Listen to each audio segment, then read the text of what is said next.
Германиядан бір әкім де келіпті. Адмен опытым дейді ғой, бір-біріне тәжірибе алмасу жөнінде. Сөйтті дағы ол әкімді бір ауданның әкімі қылыпты. Біздікін анайға жіберген. Сөйтсе Германиядан келгенге айтыпты, ертең стадионда футбол болады, мұғалім, доғдыр,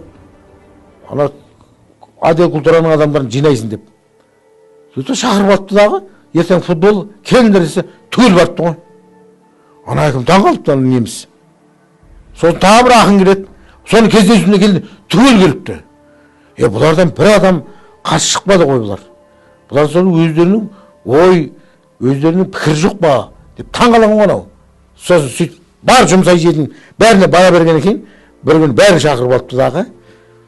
Ертең депті, сағат 11-де стадионға жиналыңдар депті. Бәріңді дарғасамыз депті. Енді не дейді екен деген кезде біреу қол көтеріпті. Мүмкін ба деп.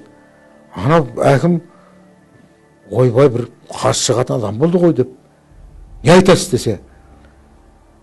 Ана дарғасылған кезде сол жіпті өзіміз әкелеміз бе, жоқ сіздерден бола ма депті ғой. Біздің тірлік сол. Біздің өміріміз күлкі. Мен монолог айтпайық.